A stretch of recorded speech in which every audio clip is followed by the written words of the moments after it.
దేవుని వాగ్దానాన్ని పొందుకుందాం. దేవుడు యెషయా ప్రవక్త ద్వారా ఈ మాట రాయిస్తున్నాడు. యెషయా గ్రంథము 61వ అధ్యాయము 7వ వచనము చదువుకుందాం. దేవుడు ఇక్కడ ప్రవక్త ద్వారా తన ప్రజలకు వాగ్దానం చేస్తున్నాడు. ఏంటి ఆ వాగ్దానము మనం పొందుకుందాం. మీ అవమానమునకు ప్రతిగా రెట్టింపు ఘనత నొందుదురు అని చెప్తున్నాడు. మొట్టమొదటిది దేవుడు భూమి మీద ఇశ్రాయేలు ప్రజలను ఏర్పరచుకున్నాడు. ప్రపంచంలో ప్రజలు ఆయన మేపు గొర్రెలు, ఆయన ప్రజలు వారు, ఆయన మేపు గొర్రెలు. కాబట్టి దేవుడు వారిని ఏర్పరచుకున్నాడు. అలాగనే ప్రపంచమంతటా దేవుడు మహిమ పొందడానికి, అంటే సృష్టికర్త అయిన దేవుడు, ఆదామును అవ్వను సృజించిన దేవుడు, వారందరి నుండే ఇంత జనాంగం, ఇప్పటికీ మనం 800 కోట్లకు పైగా పిలువబడుతున్న జనాంగం ఎవరంటే ఆదాము అవ్వల నుంచి వచ్చిన వారే దేవుని పిల్లలు. అందులో దేవుడు వారిని ఇశ్రాయేలు ప్రజలుగా ఏర్పరచుకున్నాడు. మరి యేసుక్రీస్తు ప్రభు అదే దేవుడు మానవుడిగా, కుమారుడిగా ఈ లోకానికి వచ్చాడు. ఈ లోకానికి వచ్చి మన యొక్క పాపాన్ని, దోషాన్ని, అపరాధాన్ని, దరిద్రతను, మన యొక్క అవమానాలన్నీ ఆయన మీద వేసుకొని కల్వరి శిలువలో మన కొరకు మరణించి సమాధి చేయబడి తిరిగి 3వ దినం లేచిన యేసుక్రీస్తు ప్రభువారు కూడా నీతో నాతో మాట్లాడుతున్నాడు. ఎందుకంటే మనం యేసుక్రీస్తును కలిగి ఉన్నాం. ఆయన రక్తం ద్వారా మనం కడగబడ్డాం. కాబట్టి ఆయన మాట్లాడుతున్న మాట, మీ అవమానమునకు ప్రతిగా రెట్టింపు ఘనత నొందుదురు అని మొట్టమొదటి వాగ్దానం చేస్తున్నాడు. రెండోది నిందకు ప్రతిగా తాము పొందిన భాగము అనుభవించు వారు సంతోషించుదురు. రెండవది సంతోషిస్తున్నారు. నిందకు ప్రతిగా కొన్ని నిందలు వస్తాయి. యేసుక్రీస్తు ప్రభువును నమ్ముకున్న వాళ్ళకి ఇప్పుడు అనేకమైన నిందలు వస్తున్నాయి, అనేకమైన బాధలు వస్తున్నాయి, కష్టాలు వస్తున్నాయి. కానీ దేవుడు చెప్తున్నాడు, ఏం చెప్తున్నాడంటే మాట్లాడుతున్న మాట, నిందకు ప్రతిగా తాము పొందిన భాగము అనుభవించి వారు సంతోషించెదరు. యేసుప్రభువు కూడా అది చెప్తాడు.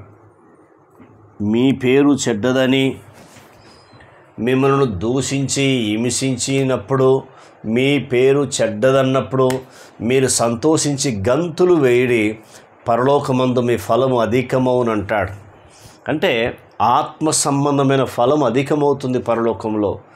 కాబట్టి ఇక్కడ మన పేరు చెడ్డది, మన పేరు మంచిది కాదు, మనం అన్నంత మాత్రాన ఏం కాము, కానీ మీరు సంతోషించి గంతులు వేయమన్నాడు. రెండోది ఇక్కడ ఏం చెప్తున్నాడంటే సంతోషింతురు అని చెప్పాడు. రెండోది. మూడోది మాట్లాడుతున్న మాట ఎంత అద్భుతమైన మాట చూద్దాం. ఆయన మాట్లాడుతున్న మాట, వారు తమ దేశంలో రెట్టింపు భాగమునకు కర్తలవుదురు. చూసారా, వారు తమ దేశంలో రెట్టింపు భాగమున కర్తలవుదురు. తమ దేశం, మన దేశం ఏదంటే ఈ లోకము, ఈ దేశము, ఈ దేశాలు, ఈ కుటుంబాలు, ఈ శరీరము ఏదొక్కప్పుడు మనం విడవలసిందే. మన దేశం ఏంటంటే పరలోకము, అదే స్వర్గ రాజ్యము. ఆ లోకంలో మనకు దేవుడు వాగ్దానం చేస్తున్నాడు. మూడోది ఏంటంటే భాగమునకు కర్తలవుదురు. మూడోది భాగమునకు కర్తలవుదురని దేవుడు వాగ్దానం చేస్తున్నాడు. ఎంత మంచి దేవుడో చూడు. కాబట్టి ఇశ్రాయేలు ప్రజలకు తండ్రి అయిన దేవుడు వాగ్దానం చేస్తున్నాడు. అదే దేవుడు కుమారుడిగా ఈ లోకానికి వచ్చి ఆయన మాట్లాడుతున్న మాట ఏంటంటే, చెప్తున్న మాట, మీకు ఘనతనిస్తాను, మీకు సంతోషాన్ని ఇస్తాను, మీ భాగమును పరలోకంలో రెట్టింపు చేస్తానని అదే కుమారుని దేవుడు నీతో నాతో మాట్లాడుతూ ఉన్నాడు. ప్రియులారా, ఒకసారి మనం ఆలోచించుకుందాం. ఇవన్నీ చివరి దినాలు, అంత్య దినాలు, ప్రమాదకర దినాల్లో మనం ఉన్నాం. కాబట్టి వీటన్నిటిని పట్టించుకోకుండా మానసికంగా శరీరానుసారంగా ఒత్తిడి గురి కాకుండా చింతిస్తూ బాధపడుతూ ఇబ్బంది కాకుండా దేవుడు చెప్పాడు. ఫిలిప్పీ రాసిన పత్రిక 4వ అధ్యాయం 6వ వచనం, దేని గురించి చింతపడకుడు కానీ ప్రతి విషయంలో ప్రార్థించమన్నాడు. అంటే ప్రార్థన అనేది మన జీవితంలో కలిగి ఉండాలి. ఎప్పుడైతే ప్రార్థన మనం కలిగి ఉంటామో ఆ ప్రార్థన ఏం చేస్తుందంటే నీలో ఉన్న చింత, నీలో ఉన్న బాధ, కష్టాలు తొలగిస్తుంది. ఎందుకు తెలుసా? నాకంటే ఎక్కువగా యేసు ప్రభువారు అవమానపరచబడ్డాడు, దూషించబడ్డాడు, హింసించబడ్డాడు, గాయపరచబడ్డాడు. ఆయన కంటే ఎక్కువగా నేను దూషించబడట్లేదు, అవమానపరచబడట్లేదు, గాయపరచబడట్లేదు. కాబట్టి దేనికోసం బాధ, చింత అని వెంటనే దేవుడికి నువ్వు అప్పగిస్తావు. తర్వాత 4 చెప్తున్నాడు చూడండి, ఏం చెప్తున్నట్టే నిత్య ఆనందము వారికి కలుగును. చూసారా? మొట్టమొదటి రెట్టింపు ఘనత నొందుతారు, రెండవది సంతోషము, మూడవది అక్కడ ఆస్తి కర్తలుగా చేస్తానన్నాడు, నాలుగవది నిత్య ఆనందము వారికి కలుగును అని దేవుడు చెప్తున్నాడు. ఎంత అద్భుతమైన దేవుడు చూడు. నిత్యము ఆనందము కలిగించే దేవుడు ఆయననే యేసు క్రీస్తు ప్రభువారు. ఒకసారి మనం పరీక్షించుకుందాం, మనం ఆలోచన చేసుకుందాం. ఆ నిత్య ఆనందం ఎలా వస్తుందో మనం చూద్దాం. ఫిలిప్పీ రాసిన పత్రిక 4వ అధ్యాయము 4వ వచనము చదివితే మీకు అర్థమవుతూ ఉంది.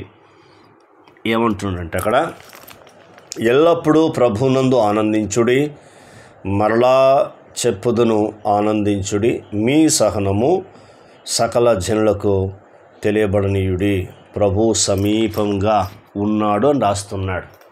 ఎల్లప్పుడూ ప్రభునందు ఆనందించుడి, మరలా చెప్పుదును ఆనందించుడి, మీ సహనము సకల జనులకు కనబడనీయుడి, మీ సహనము సకల జనులకు తెలియబడనీయుడి, ప్రభు సమీపంగా ఉన్నాడు రాస్తున్నాడు. ప్రభు ఎక్కడున్నాడట? సమీపంగా ఉన్నాడని రాస్తా ఉన్నాడు. మనం తీర్మానం చేసుకుందాం.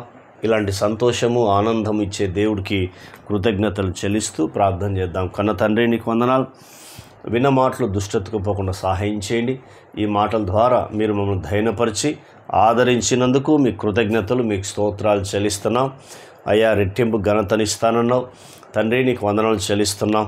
అలాగనే సంతోషాన్ని ఇస్తానన్నావు, ఆస్తికి కర్తలుగా చేస్తానన్నావు, నిత్యము ఆనందాన్ని ఇస్తానని వాగ్దానం చేసినావు. నీకు వందనాలు. ఈ 4 వాగ్దానాలు మా జీవితంలో మీరు నెరవేరుస్తారని నమ్ముచు కృతజ్ఞతలు, స్తోత్రములు, వందనములు చెల్లిస్తూ యేసు క్రీస్తు నామములో అడిగినవన్నీ పొందుకున్నాం తండ్రి. ఆమెన్. దేవుడు మనందరిని దీవించి ఆశీర్వదించునుగాక. Amen, amen, amen.